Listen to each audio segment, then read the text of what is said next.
fourth quarter 2024 earnings call. At this time, all participants are in listen-only mode. A question-and-answer session will follow the formal presentation. Please note this conference is being recorded. I will now turn the conference over to your host, Garen Sarafian, Investor Relations of Bausch. You may begin. Good afternoon, and welcome to Bausch Health's fourth quarter 2024 earnings conference call. Participating in today's call are Thomas Appio, Chief Executive Officer of Bausch Health, and JJ Charhon, Chief Financial Officer. Before we begin, I'd like to remind you that our presentation today contains forward-looking information. We ask you to take a moment to read the forward-looking statements disclaimer at the beginning of the slides that accompany this presentation, as it contains important information. Our actual results may vary materially from those expressed or implied in our forward-looking statements, and you should not place undue reliance on any forward-looking statements. Please refer to our SEC filings and our filings with the Canadian Securities Administrators for a list of some of the risk factors that could cause our actual results to differ materially from our expectations. We use non-GAAP financial measures to help investors understand our operating performance.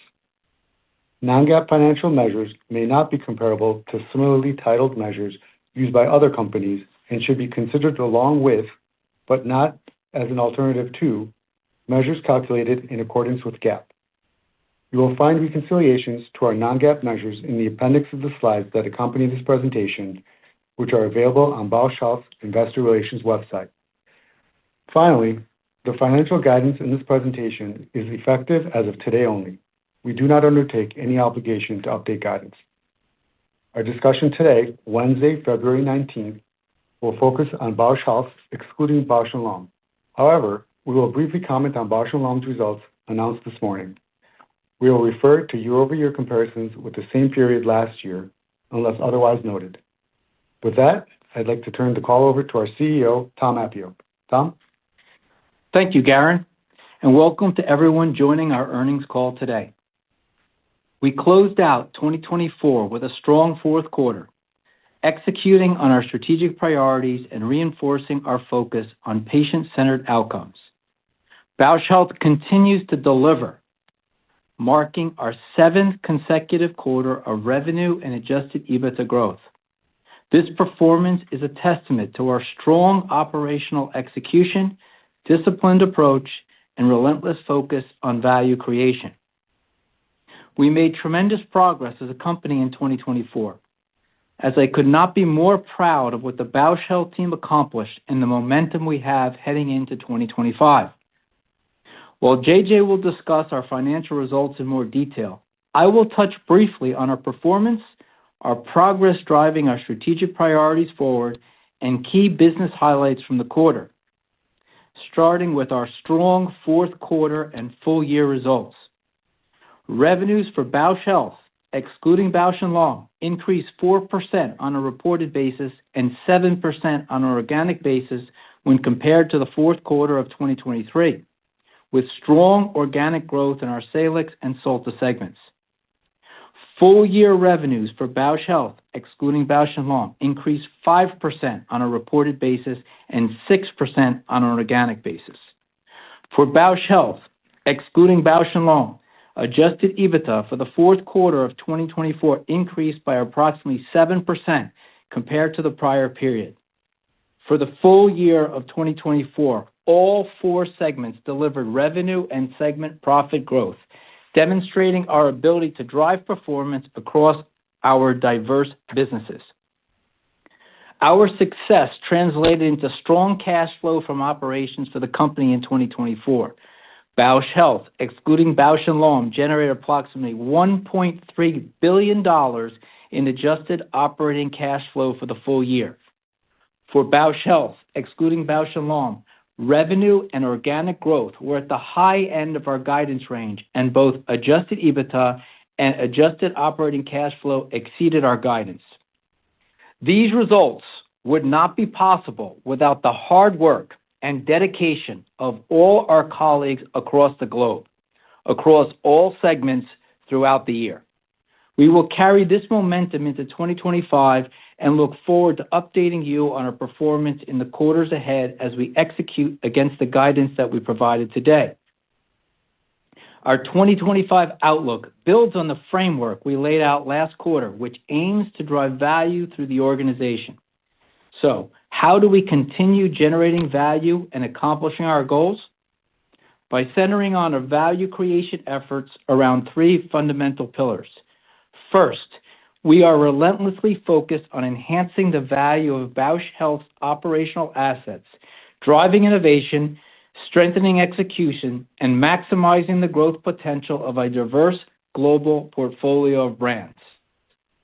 Second, we are actively exploring all avenues to unlock the full value of our Bausch + Lomb equity stake, ensuring the greatest benefit for Bausch Health shareholders. And third, we are committed to optimizing our capital structure, strategically reducing debt leverage and extending maturities to fortify our financial position for long-term success. It is these value creation pillars that will contribute to the success of our long-term strategic priorities. In 2024, we made substantial progress against our 5 strategic priorities, highlighting the success we saw across the company and reinforcing the importance of staying focused on maximizing shareholder value as we head into 2025. Our strategic priorities: people, growth, innovation, efficiency, and unlocking value are at the core of everything we do at Bausch Health. Our first priority is people. The success of the company begins with our people. We added experienced leaders to our executive leadership team in 3 critical areas. This summer, J.J. Sharon joined us as CFO, and Amy Lenore joined us as the leader of our U.S. pharma business. In December, we appointed a new Chief Medical Officer and Head of R&D, Jonathan Sadeh, who we are excited to welcome to the team. In addition to these senior leadership appointments, we are strengthening our teams with exceptional talent by continuing to drive a culture of business ownership, accountability, and compliance. We aspire to be principled leaders, creative thinkers, problem solvers, and result seekers. We strive to attract the best talent, fostering a purpose-driven mentality and a sense of urgency in everything we do, with an all-in-together, open, and collaborative workplace. Our second priority is the long-term growth of our business, with a focus on operational excellence.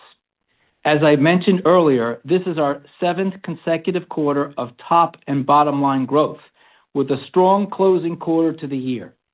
We have achieved this through focused execution against our plans. Innovation, our next strategic priority, is another critical driver of our long-term growth objectives. We have made great progress here, and I am excited to continue to move our innovation efforts forward in the years ahead. The approval of Thermage FLX as a medical device in China earlier in 2024 has been well received.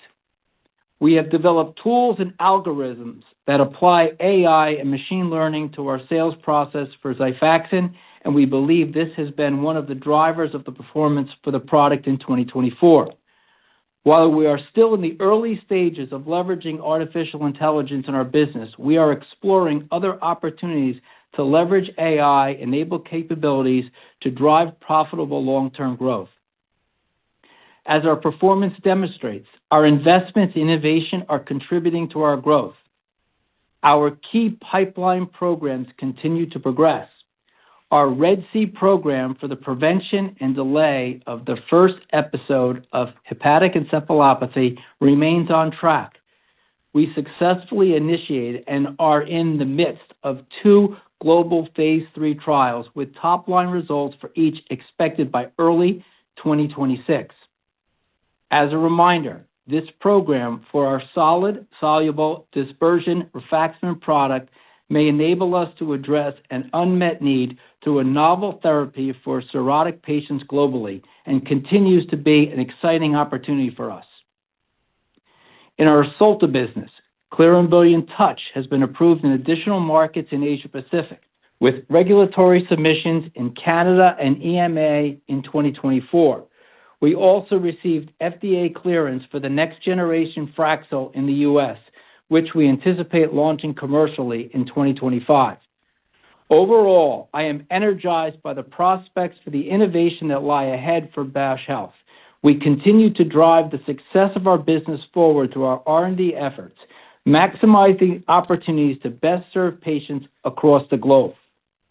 This brings me to our next priority, executing with efficiency, a cost mindset, and operational excellence across the business. We are laser focused on serving our patient population and their healthcare providers and utilizing our strong supply chain expertise to be nimble in meeting unexpected industry supply needs as they arise. We have consistently demonstrated that our pharmaceutical manufacturing and supply chain capabilities are agile and can fulfill patient needs globally. This includes the efforts during the fourth quarter to meet unanticipated Wellbutrin demand in Canada. The 4 priorities I just discussed propel our company forward and help drive shareholder value at Bausch Health. And to that end, let me touch upon our last strategic priority, unlocking value. As I outlined through our value creation pillars, this remains a core objective that we continue to pursue across all avenues with a strong sense of urgency, and we are fully committed to delivering on this key priority. We look forward to keeping you updated on these key initiatives throughout 2025. To summarize, Bausch Health delivered a solid performance throughout 2024 and has now grown revenues and adjusted EBITDA for 7 consecutive quarters. Our success in the fourth quarter was broad-based. Xifaxan delivered 16% revenue growth and with solid volume growth across all channels, resulting in a 4th consecutive quarter of growth. Solta grew 34%, again led by Asia Pacific region. Our durable and underappreciated international business continued to deliver, where Canada again had double-digit growth in promoted brands, and EMEA business achieved its 8th consecutive quarter of organic growth. And we continue to look for ways to grow our international business. In the fourth quarter and in January of this year, we signed 2 business development deals. By expanding into the potentially large cardiometabolic market, which for Mexico alone is over a $2 billion market, this will allow us the opportunity to broaden our portfolio of assets across Mexico and the rest of our Latin American markets for multiple years, as well as in Canada. Both of these strategic collaborations are good examples of Bausch Health leveraging partner expertise in portfolio development and our robust market footprints to serve patients globally. In summary, Bausch Health had a strong fourth quarter, capping off a great year with contributions from all of our businesses and every one of our valued colleagues across the globe.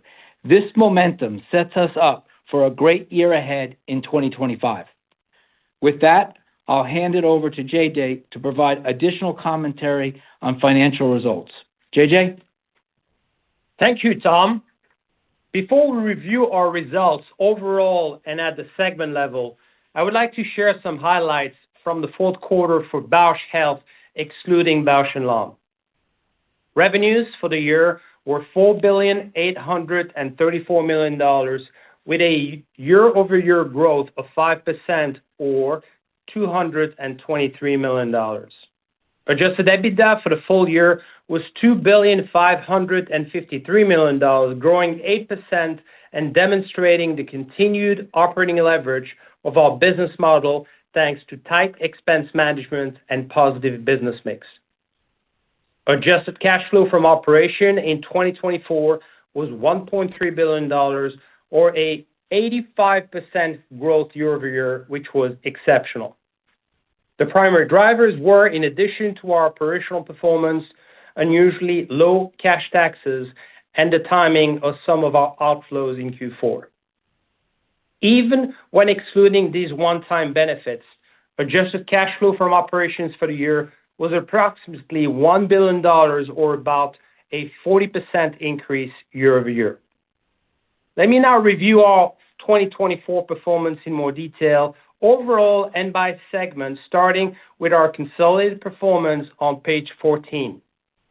Revenue for the fourth quarter was $2,559 million, up 6% on a reported basis and 9% on an organic basis versus the same quarter a year ago. Revenue for the full year was $9,625 million, an increase of 10% on a reported basis and 8% on an organic basis. Adjusted gross margin for the fourth quarter was 72.4%, which was 80 basis points higher than the same period a year ago.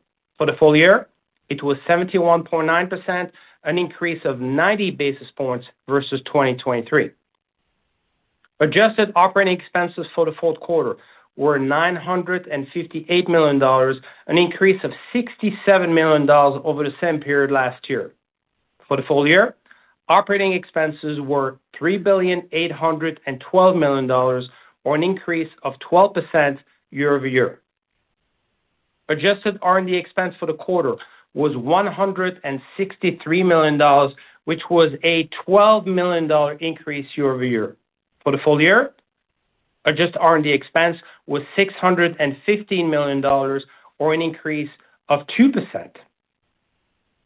Adjusted EBITDA was $935 million in Q4 and $3,307 million for the full year.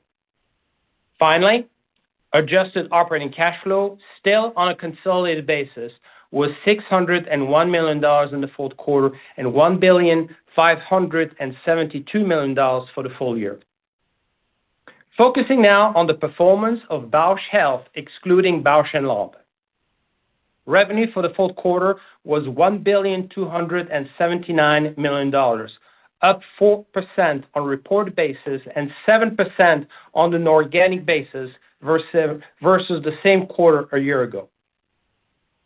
Revenue for the full year was $4,834 million, an increase of 5% on a reported basis and 6% on an organic basis. Adjusted EBITDA was $712 million, a 7% increase from the fourth quarter of 2023. For the full year, it was $2,553 million, or an increase of 8%. Adjusted operating cash flow was $567 million, up $289 million when compared to the fourth quarter of 2023. And on a full-year basis, adjusted operating cash flow was $1,308 million, up $600 million when compared to 2023. The impressive cash flow generation in the fourth quarter and overall in 2024 were driven primarily by three factors. First and foremost, a well-balanced operating performance across our segment. Second, unusually low cash taxes. And third, the favorable timing of some of our outflows in Q4. Turning now to our fourth quarter performance by segment, starting with Salix on page 20. Salix revenues in the fourth quarter were $634 million, an increase of $51 million, or 9% growth year-over-year, driven primarily by Xifaxan, which grew an outstanding 16%. We continue to be encouraged by the trend of our scripts following the recent optimization of our sales force deployment. More specifically, total Xifaxan scripts for new script growth were both up 5% in the fourth quarter. Extended units grew 7% and includes non-retail setting such as hospitals and outpatient clinics, which again saw stronger double-digit growth. Now moving to the international segment on page 21.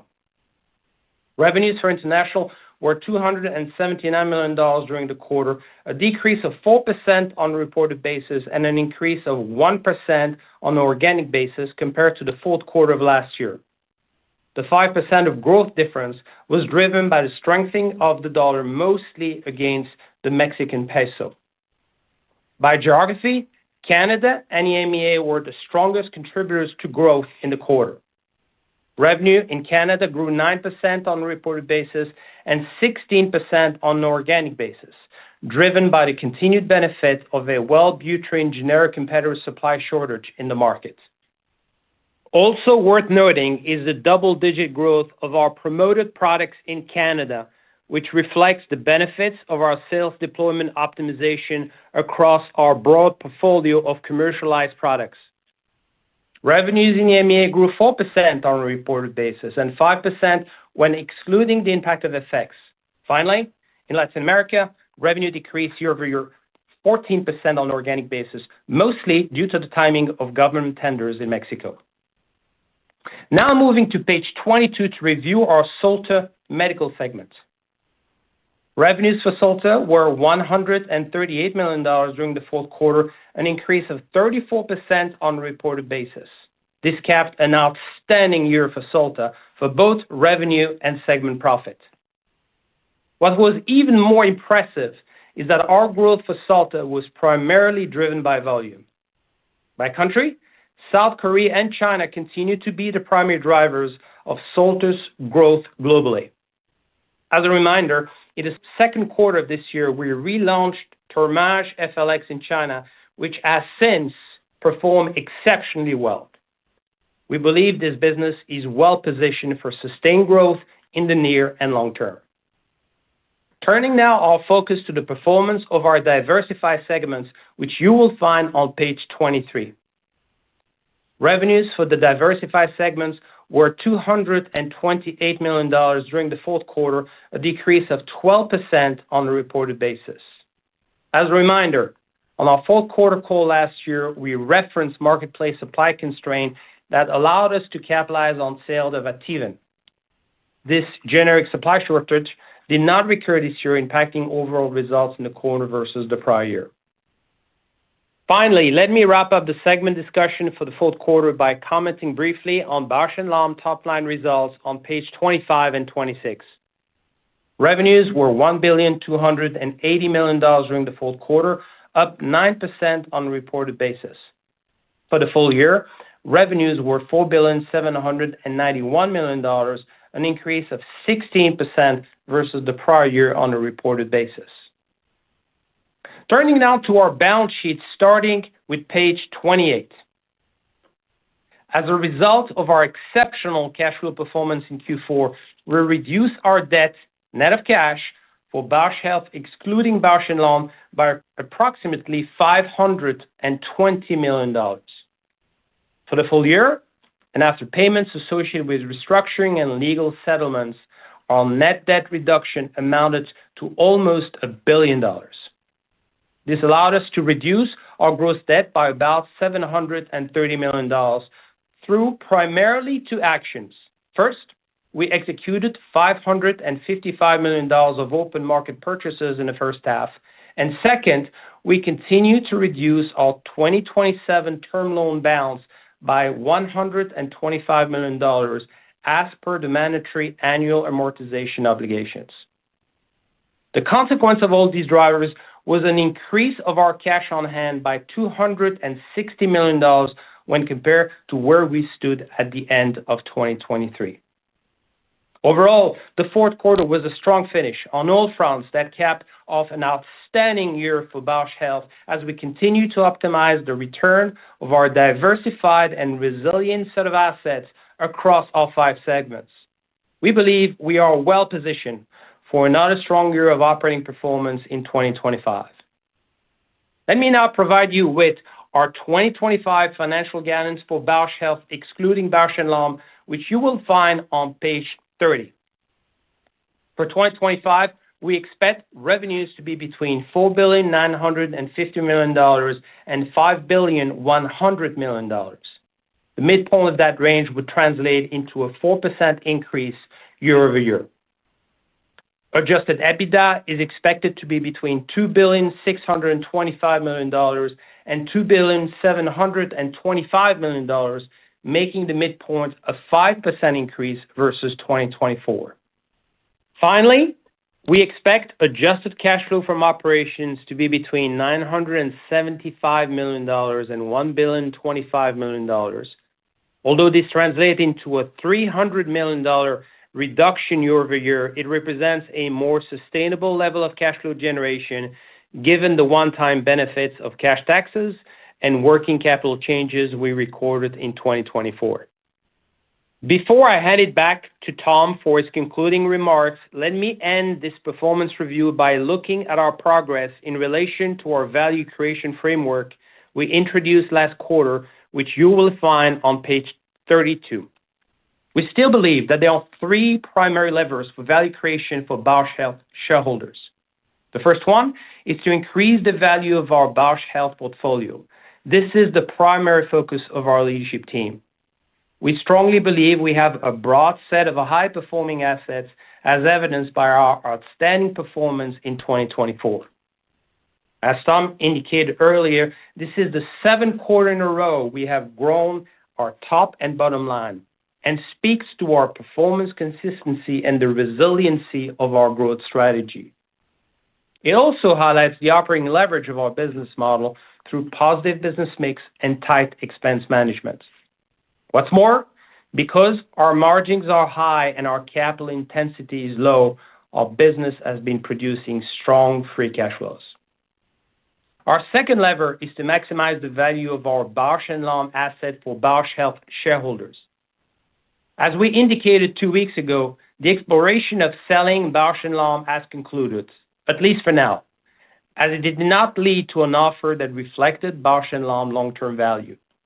Nevertheless, the main objective remains the same, which is to complete the separation of Bausch + Lomb from Bausch Health in the most accretive way for Bausch Health shareholders.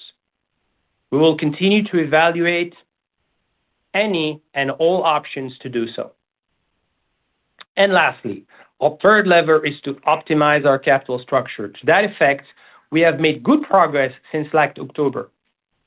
First and foremost, we have accelerated our cash flow generation, which has allowed us to reduce our net debt by almost $1 billion during 2024. Separately, we have secured a commitment for up to an additional $700 million credit facility, which will increase our operational and financial flexibility.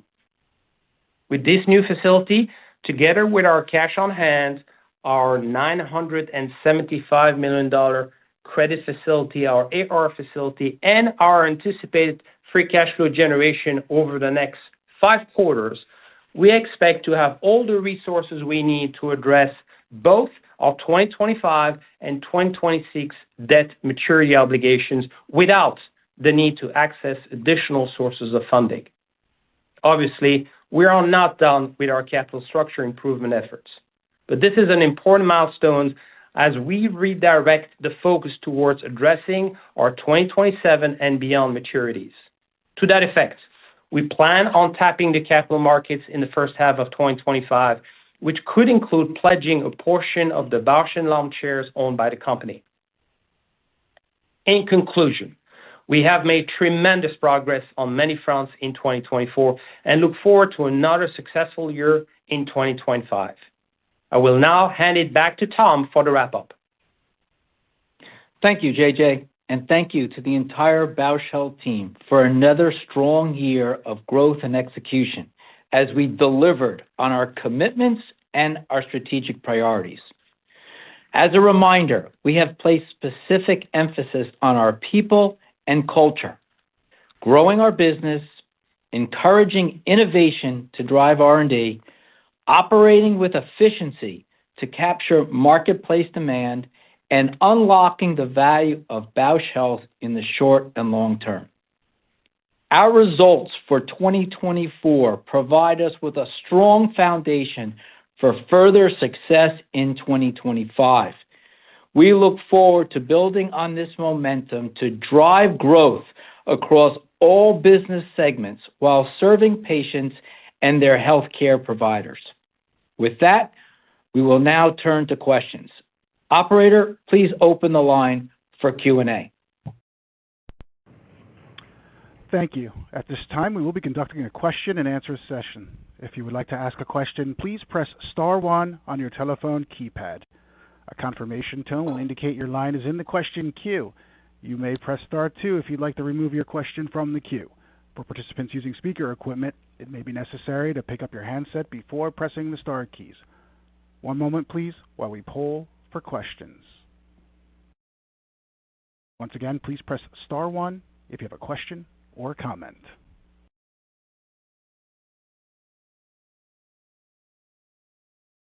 First question comes from Les Sulewski with Truist Securities. Please proceed. Good afternoon. Thank you for taking my questions. Could you provide the latest status update on the Norwich situation and your timelines around the FDA lawsuit? Do you foresee a possibility of an at-risk launch within, call it, the 18-month period? And if there were an at-risk launch to occur, what could be some of your response options? And I guess secondarily, what are the potential at-risk launch impacts on the timeframes with the other tentative approvals? Thank you. Thanks, Les, for the question. Yeah, I can touch upon where the Norwich starts. So Norwich, gained tentative approval. The FDA denied granting Norwich final approval and concluded that Teva has not forfeited their first filer status. So Norwich has sued the FDA regarding its conclusion and requested the FDA be forced to grant, final approval of their ANDA. So both Teva and ourselves, Bausch Health, have intervened.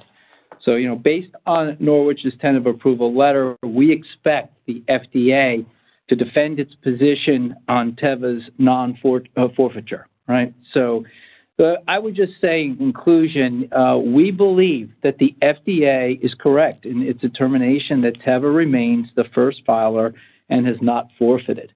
I'm not going to speculate on, launching at risk at this time because we believe that the FDA is correct and Teva is, continues with their rights of first to file. Next question.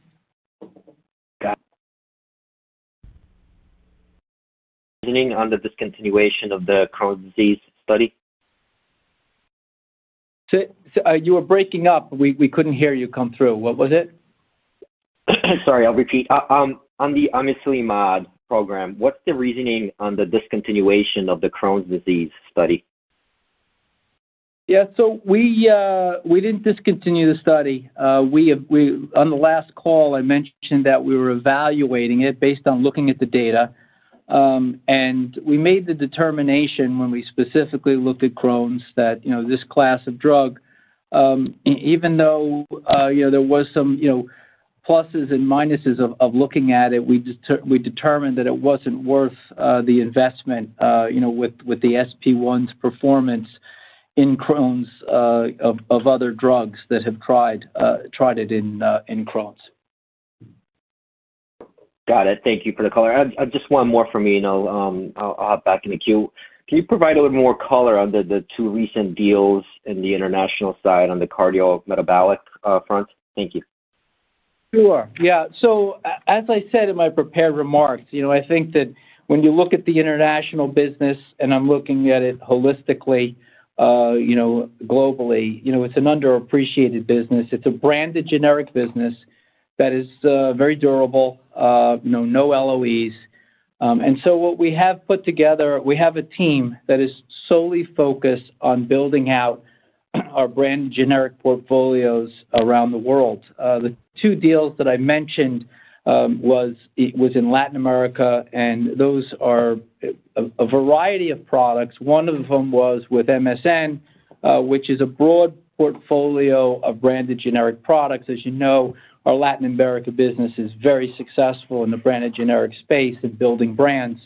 And then a second one was looking at a single triple combination therapy with commonly used, hypertension medicines, and which will be novel and it will be proprietary in multiple strengths. So that is going to give us those two deals put together, and that we're continuing to look at others of building out a franchise that can really power our growth in Latin America. Some of those deals also include other international international locations as well. But the focus for the Latin America region will power our growth for the next years to come.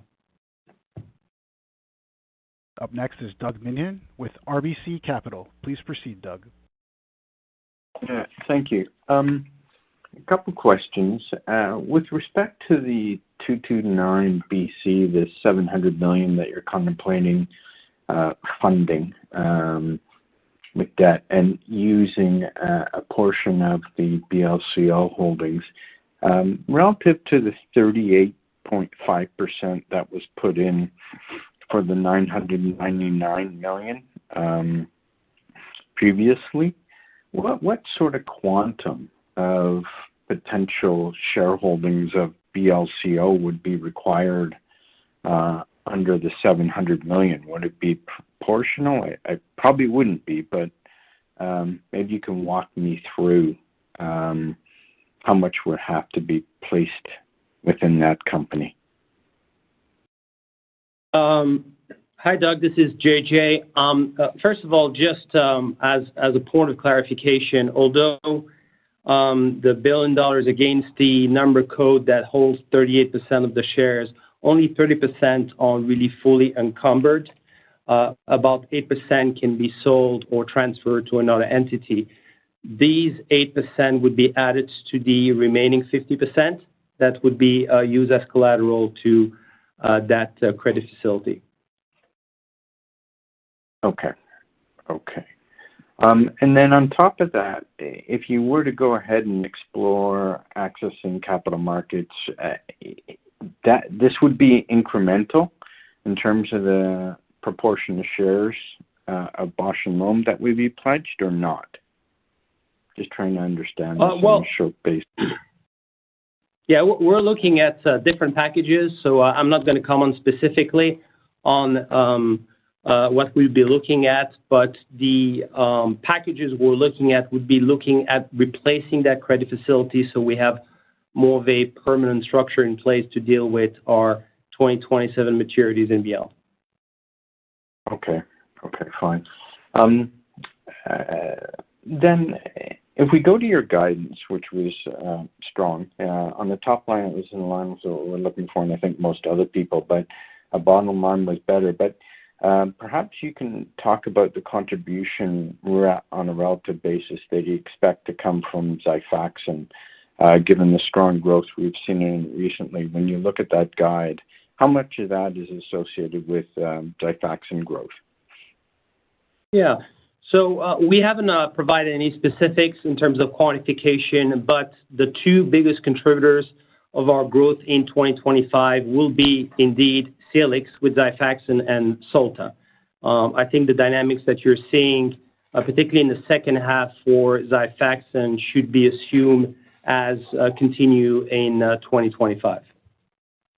Okay, and then just to wrap up, can you update us on any potential settlements, with the opt-out groups or Granite Trust, where we stand there? That'd be great. Thank you. Yeah, of course. On the Granite Trust, there is really no meaningful update to the guidance we provided in prior calls, which is that we do not expect any meaningful negative cash flow coming out of the settlement. We're still awaiting the final resolution and decisions from the IRS, and we are all, hoping to get that pretty soon. On the legal settlement, it's really hard to speculate on any future negotiations, and so at this point in time, we've made progress, as you know, in 2024, and we look forward to 2025 in making some further progress. Once again, if you have a question or a comment, please press star one. We do ask that all QA participants please limit to one question and one follow-up. The next question comes from Jason Gerberry with Bank of America. Please proceed. Oh, hey, thanks for taking our question. This is Chi for Jason. I would like to ask a follow-up on the earlier question on the new Norwich case. Is it your understanding that Norwich is not subject to the 30-month stay, and the only gating factor for the full approval from the FDA of the generic Xifaxan is around the 180-day exclusivity? And for that case, do you have a sense of the timing for next steps? Would you expect the trial to be scheduled in the coming couple of months? Thanks so much. Yeah, I'll take that question. We believe the 30-month stay applies, and that's what the legal team is focused on and getting ready for. So that's where that stands. Next question. Do you have a sense of the timing? I apologize if I may follow up. In the legal document, Norwich claimed the FDA has determined that Norwich is not subject to the 30-month stay. Can you talk about that? Thank you. Yeah, what I'd say, we believe the 30-month stay still applies. And so, that's the way we're proceeding. I really don't want to speculate right now, on what the FDA or what you've said, they said, but we believe and we are continuing to work on, where that trial stands and that case stands, and we believe 30 months still applies. The next question comes from Michael Freeman with Raymond James. Please proceed. Hi, good evening, Tom, JJ, Garen. Congratulations on these earnings. A couple questions from me. There have been plenty of government initiatives that may potentially affect your business going forward. So I wonder if you could comment on Xifaxan being included in the Medicare renegotiation list for 2027, and any sort of preparation for those negotiations and potential preparation for potentially a material price reduction. And then if you could give a quick comment perhaps on the potential for a pharma-oriented international tariff and how that might affect maybe your supply chains or pricing going forward. Yeah, Michael, thanks. I'll take those questions. So yeah, we were on the list. Of course, Xifaxan has had great success. We wound up on the list. What I would say is, it's still early, in the process, and we're going to be in the process of negotiating. Our focus right now is to prepare for that and go through the process with CMS and which will come into effect in 2027. I just think it's too early to offer detailed commentary with that regard. But we continue to remain focused on demonstrating the value of Xifaxan, during which we're going to share the information on the value it delivers to patients, providers, and the overall healthcare system. In terms of when you look at Xifaxan on the OHE indication, which is more than 70% of the business, the amount of cost savings regarding hospitalizations it drives a big benefit. So we're closely monitoring the situation. We have a super fantastic team in the space of market access, and we're looking at all possibilities. In terms of the tariffs, I could say something, and then maybe JJ wants to add. Again, it's still too early. There's a lot of discussions here on the tariffs of what it would mean for us, and we've been closely following it. In terms of our supply chain and what impact it would mean. But I'll hand it over to JJ. I mean, he has a few further comments on that. Yeah, so in terms of our setup and our supply chain, of course, the fact that cost of goods sold is a relatively small proportion of revenue for a pharmaceutical company, the financial impact of those tariffs, let's assume the scenario that has been the most publicized, 25%, and that would be for a full year. The impact would be below $50 million in terms of cash flow for the company. So I wanted to give you some order of magnitude on how to think about it. Excellent. That's very helpful. Now, just a quick one. We had doctors today joined the team as the new CMO, and I noticed that there was a choice to not pursue the Crohn's opportunity. I wonder if there are some further changes in approach to your clinical development programs, or some new ideas that Dr. Sadeh has brought to the team in his tenure so far.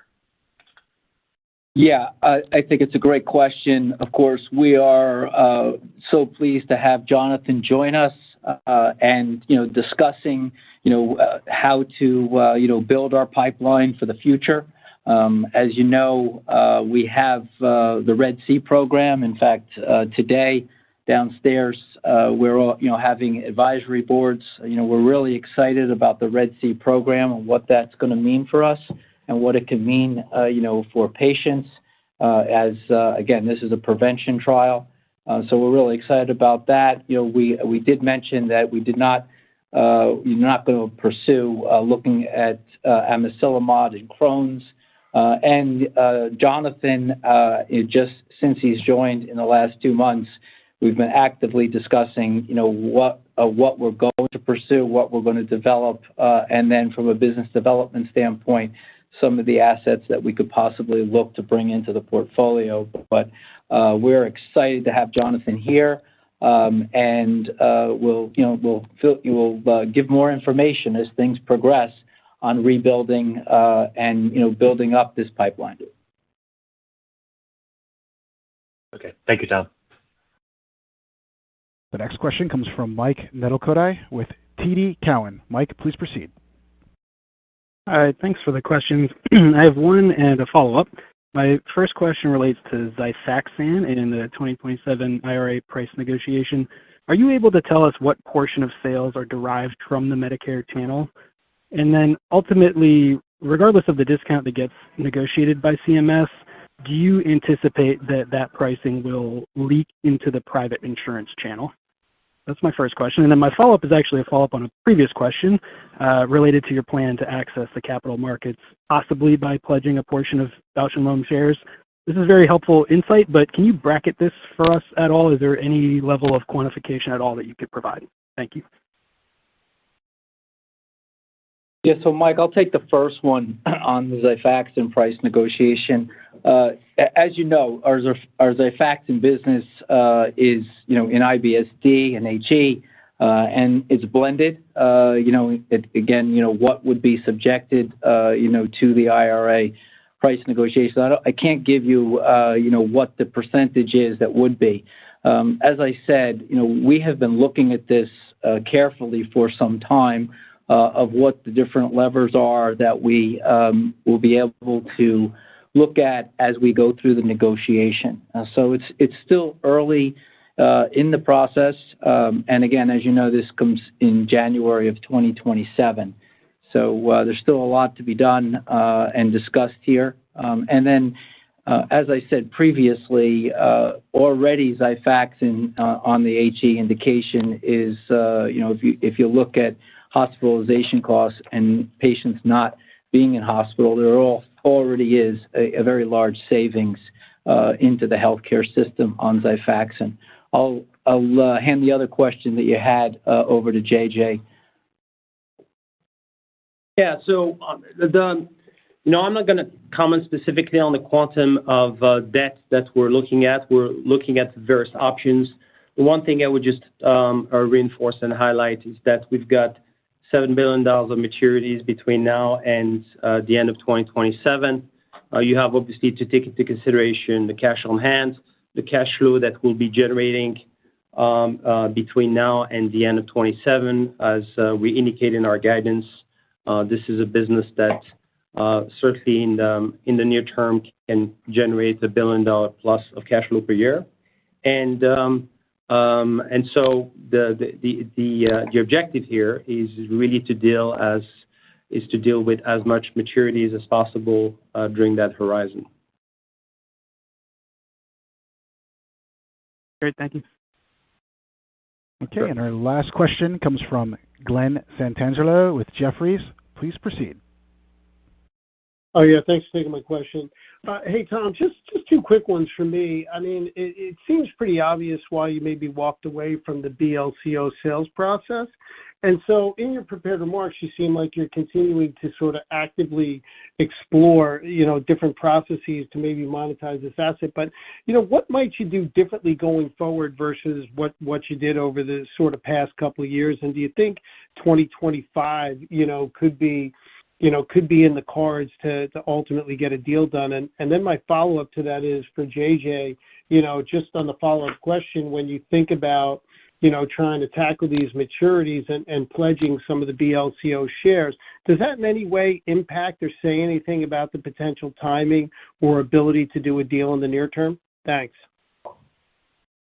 Yes. Hi, Glenn. This is JJ. I'm going to cover both questions.